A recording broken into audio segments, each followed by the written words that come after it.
Hey guys! We're back. It is the first Thursday of the month, and in rare form, we are back with another health talk with the Motts. So we're going to allow people to jump on. We're going to wait a couple minutes just before we get into the meat of it.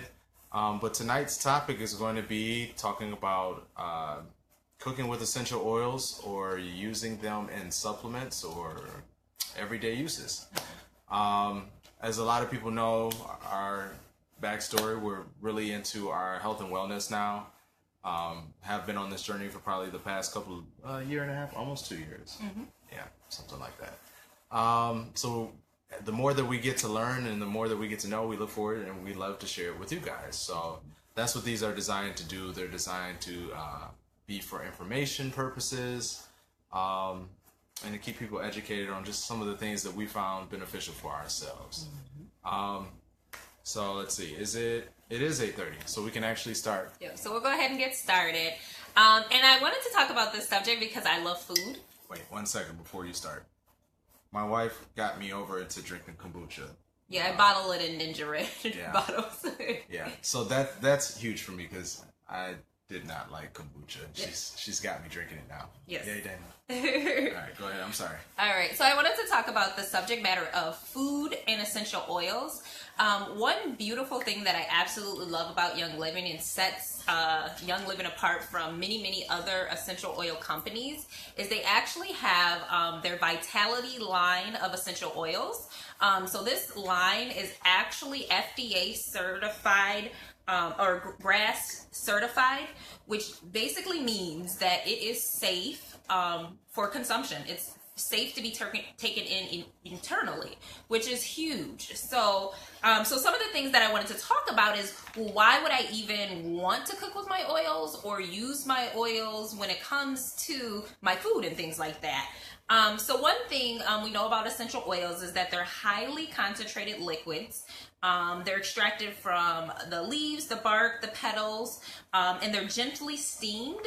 So this is a great addition. I know a lot of people, especially with that documentary, What the Health, a lot of people are becoming more aware of like vegan eating, as well as raw foods, raw diets and things like that. So the nice thing about maybe a vegan diet or even like eating more raw, essential oils can be used or infused in our foods when we're eating that way. And the reason you will want to do this is because we know when we have raw foods, we're not killing away the enzymes in the food or the antioxidants, and our bodies need that. That's one thing that is huge nowadays, where we're eating and we could be eating plant-based things, but our body's not absorbing the nutrients and we're not getting all the enzymes that we need in our body and absorbing everything with the antioxidants. So it's so important that we're getting all of that in our foods. And what I love about using essential oils when it comes to food is they're cost effective.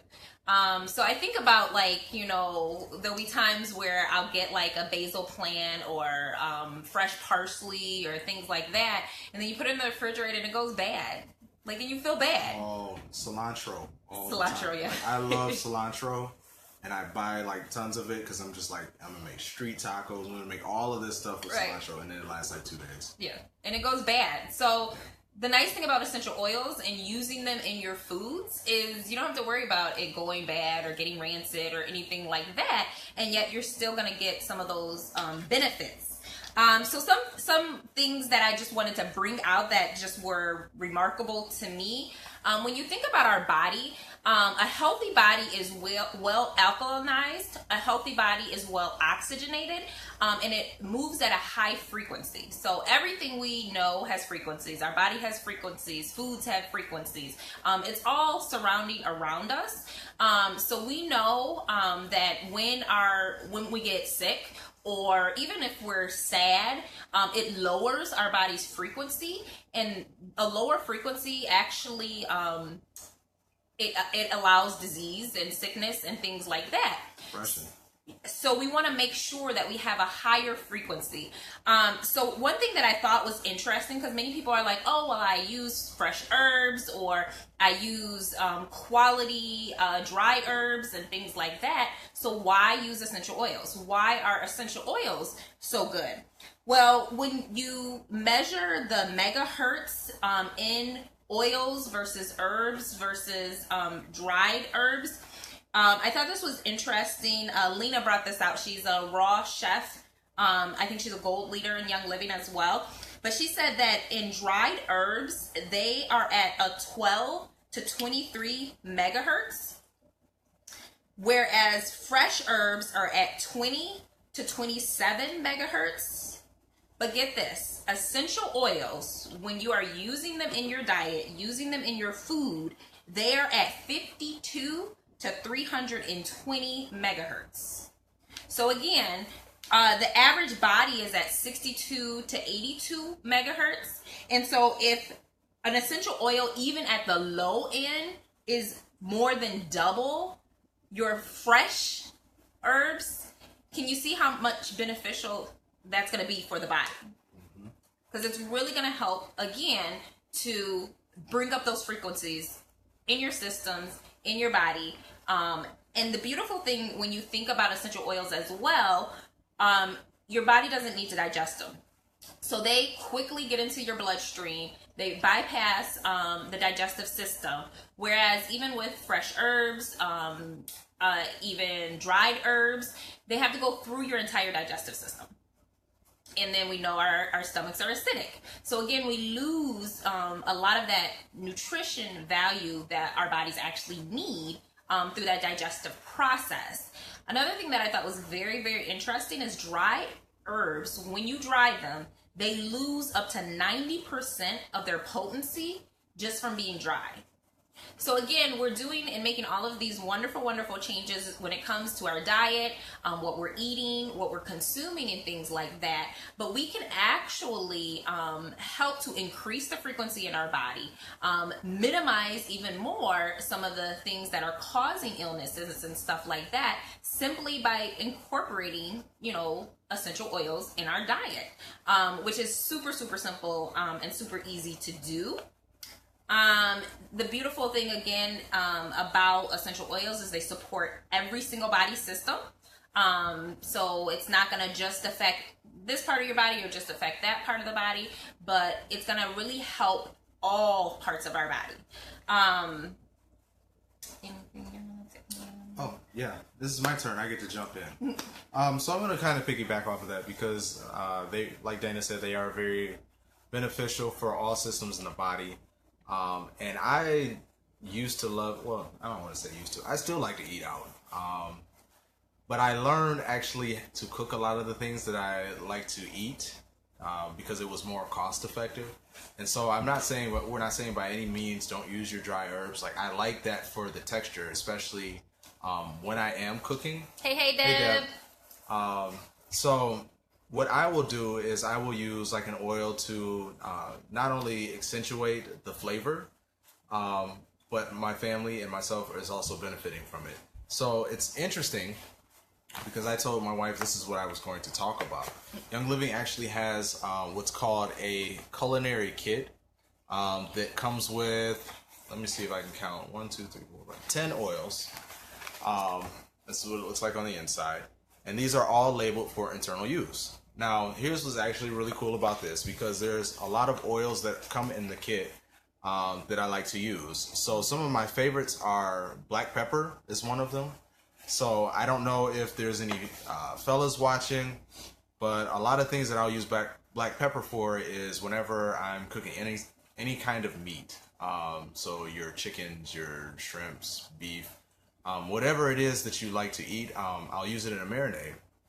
So whether I'm putting meat on the stove or cooking on the grill, a couple drops of black pepper oil is great to use when marinating meat. Hey, go Deb, ahead. Deb, with the Vitality kit, we actually, I think out of all the kits, I think we've replaced this one the most because we love to cook. 3 times. Yeah. We've been using these oils for about 1.5 years, and we bought 3 kits. So each kit has lasted us maybe roughly about 6 months. No, actually, we just got this 3rd kit. Yeah. So actually a little bit longer. But like Dana was saying, also, you know, my biggest complaint is when I buy like a fresh herb, it doesn't last very long. So I'm thinking of all the dishes I'm going to make with this fresh herb. And then I go to the refrigerator a few days later and it's all wilted and gross and I got to throw it out. So I like being able to use my oils because they last longer, especially if I don't get around to making the dishes that I want. Yes, we do have that, and I totally get that too. So where was I? Oh, okay. So my second, no, actually this is my favorite.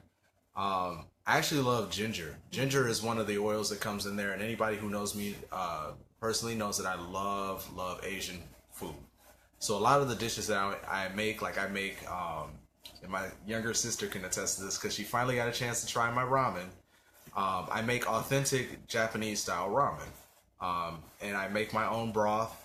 And one of the key ingredients that I use in there is a few drops of ginger. It's actually pretty neat because I actually boil the chicken breast and everything to get the broth. But I love ginger. I use it in a lot of dishes.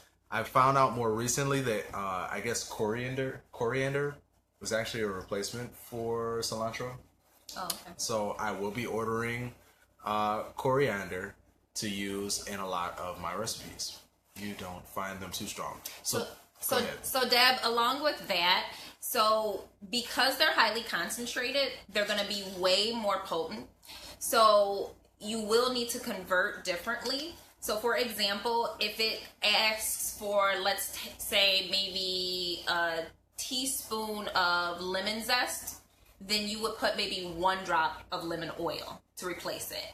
Or let's say it's like, I don't know, half a teaspoon or 1/4 a teaspoon of rosemary. What we do a lot of times is we'll actually take a toothpick and we'll take from the top of the rosemary, get it on the toothpick, and then stir it into the dish. Yeah, and usually that's more than enough. And it's more than enough. Because if you do even like a whole drop in like rosemary, because it's a stronger oil, it's going to overpower the dish. So you do have to play around with it, and you're going to use a lot less, which another thing, because I'm all about cost effective and saving $1, I love that too, because you use so little. Yeah, it'll make it last, stretch out. To kind of hit on that, so lemon and lime are actually 2 of the oils I think that I use the most that are like a vitality oil. But I just found this out more recently. It's interesting that like if a recipe calls for something like lemon juice or lime juice, if you use 1 drop, it's not going to necessarily replace the lemon juice. So you still may want to use lemon juice, or you have to use a lot more of the lemon oil. So like 18 to 20 drops of lemon oil would be equivalent to, I don't know, maybe like half a cup of lemon juice or something like that. So because it's cold pressed from the actual rind itself, it's going to give you more of the zest flavor. Ramen, okay, I have to move to Tucson. Oh, I have to move to Tucson. So I told you he wants to go to Arizona. Hey. Don't tempt him. Hey, anytime. I love ramen. Like, I absolutely love ramen. So again, keep that in mind too. Remember the lemon and the lime, the citrus oils, they come from the rind. So when you keep that in mind when it comes to your cooking as well, so because it's more the zest than the actual like fruit, there's a lot of people that maybe can't have like grapefruit or lemons and things because of the acid and it's so acidic. A lot of them have no issues with the oil because it's from the rind. It doesn't have any of that citric acid. Yeah.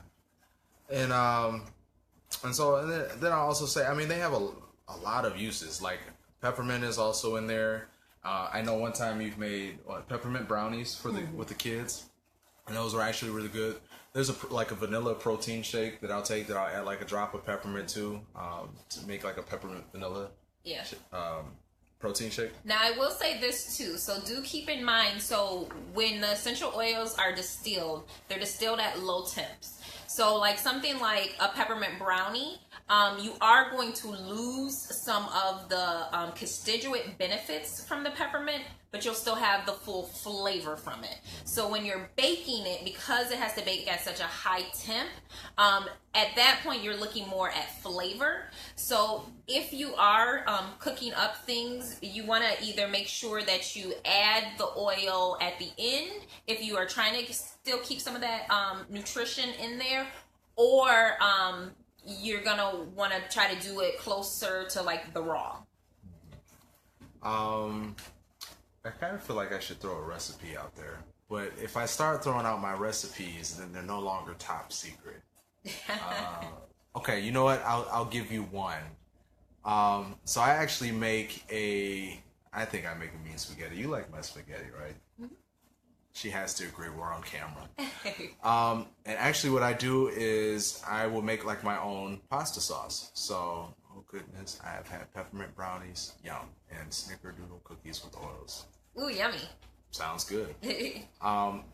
So usually like I'll make like my base, whether it's like with crushed tomatoes or like a tomato sauce. I don't buy store-bought, and a lot of people that like will laugh and joke with me know that I get on people for buying store-bought sauce for spaghetti, because I'm just like, that's not real sauce. But they try to tell me different. But that's just my opinion. So what I'll do is I'll start with like a tomato sauce base, and then I will add my black pepper oil, a drop of that. I'll add a drop of rosemary, like a toothpick of oregano, because oregano is very, very strong. And then I'll add a drop of basil. And yes, I am one of those people that puts a little sugar in my sauce. That's the secret. I used to talk about people that would do that, but I add like just a little bit, like maybe like a tablespoon of raw sugar to the sauce, along with garlic and a little bit of olive oil. Like, it's some of the best sauce that I think personally. I feel like you have to try it. The proof is in the pudding. Mm-hmm. But that's my little recipe I'll give you, secret to try. Yes. But if you have not tried like using oils before, you know, try it. Like, but you have to make sure that it's safe for ingestion. Like, if it's not 100% pure and it's not labeled to be used internally, please do not use it in that manner.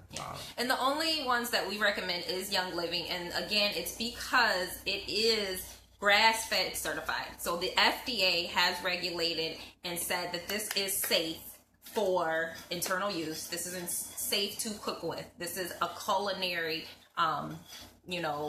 oil to be used and ingested in. So that's the only ones that we recommend. The nice thing is, if you are not in Young Living and someone shared this video with you, be sure to get back with them. When you get started with your premium starter kit, you actually get 4 vitality oils to play around with. So you get the lemon, you get copaiba, you get thieves, and which one? Peppermint? Is it peppermint? And peppermint. So you get those 4 oils to start with. So those are excellent ones to really play around with and get used to cooking with the oils. Again, remember, especially if you're doing it raw, those oils are going to get into your system. You're going to get the benefits of those. You're going to get those high antioxidants. You're going to increase your frequency, and higher frequency, lesser disease, right? Or illness. So again, those are excellent things to start with. If you already, are in Young Living, you're using the oils and things like that, but now you want to try the culinary kit. When you go in Young Living, it's hard to find because it's actually called the 2016 culinary kit. Trust me, we had to figure it out. We were looking for a long time. Yes. So it's not just where you would readily know that it is. The other thing I would say, when you are cooking, especially with oils, or just thinking fresh when it comes to raw diet, vegan, or just even healthy in general, you want to make sure you also have good utensils. So look at your pots, look at your pans. You want to make sure that you're cooking on the right stuff, because again, you don't want any of those chemicals and things getting back into your home, into your food, because then it kind of defeats the whole purpose, right? Yeah. You're trying to do all these healthy changes, you're doing all these things, but then you're cooking it on, silicone or whatever that's getting all in your food. So you got to be really, really careful of that as well. Yeah, absolutely. Mm-hmm. Okay, so I think that's all for anybody have any questions or comments they'd like to share? I know that we were reading Anybody can come to our house for dinner. You're more than welcome anytime. I know somebody said dinner at the Mott's. Oh, that was Danielle. Let's see. No, I can't share my ramen recipe. Let's see here. She said we have to come out there. Oh yeah, I'm more than willing to do that. Let's see here. Yeah. So just some things to keep in mind. Everybody has certain levels of wellness. And so if you're one of those people that need to start slow, start slow. I was one of those people that I just started out putting peppermint oil in my water because I had to get a feel for using it. Peppermint and lemon, things like that. Things that are pretty basic. But now, like, I like to get in and I like to play with my oils, like in the kitchen, especially when it comes to cooking. Yeah, and there's so much you can do culinary-wise when it comes to essential oils and infusing them in your foods and things like that. I know we even do a lot of little snacks for the kids where, it might be they're eating yogurt and things like that, and I'll add like a little orange or tangerine in the yogurt along with fruit. So they're getting, the benefits again of those essential oils. We want to increase their frequency. We want to help them stay above the wellness line as well. Let's see. So Danielle asked, "What do you think of the protein powder?" Okay, so here's the thing with the protein powder. Which one? Which protein powder? I kind of feel like it doesn't matter. Okay, go ahead. Okay, so I actually get I've tried the vanilla and the chocolate. I'm just a fan of vanilla in general. But here was always my problems with... You gotta tell them which one you're talking about. Oh, well, what's the one that we buy? The vanilla protein from... Pure Protein. Pure Protein Complete. That's what it is. I'm sorry. So here's always been my thing with most protein powders is, especially if it's vanilla flavor, it tastes chalky. And so it's like, I don't know, like I got out of the habit of using them just because I didn't like the way they taste. But I love the way that the Pure Protein Complete tastes. It's almost like a vanilla, I think it's vanilla spice or something like that. And it doesn't taste chalky. I bought like a little bottle that had like one of those little mixer balls in it. And all I would do is shake it up and it was very smooth going down. So I love it. Protein powders are actually pretty good for you, I think. And the nice thing about the Pure Protein Complete is it gives you 25 grams of protein per serving. And I'm a sleek, so I can't have, those do have whey in them, so I have to do the vegan one, so I do the sleek. I love the sleek. To me, when I just do it in milk, it kind of tastes like baby food. I don't know if that's kind of strange. So I do love mixing it with like fruit. So I like strawberries, bananas in there. And that's my favorite one. And I like that it's convenient with the packets. With little kids, I'm in a rush a lot of times. So something like that I can do, whip it up pretty easy. And I know exactly how much I need. I haven't gotten on this. Somebody mentioned stevia. I haven't gotten on the stevia train. I'm not there yet. Ooh, Natalie, Ozo pasta. That sounds good. Yeah. How about Taste of Italy with pastas? You know what? I have actually tried that one, but I haven't tried cooking with that. I smelled it. Leah let me try some. I'm not sure. I've used it in a cold pasta that I've done before, but again, it's very potent. So I found that when I mixed it, I had to do the toothpick trick.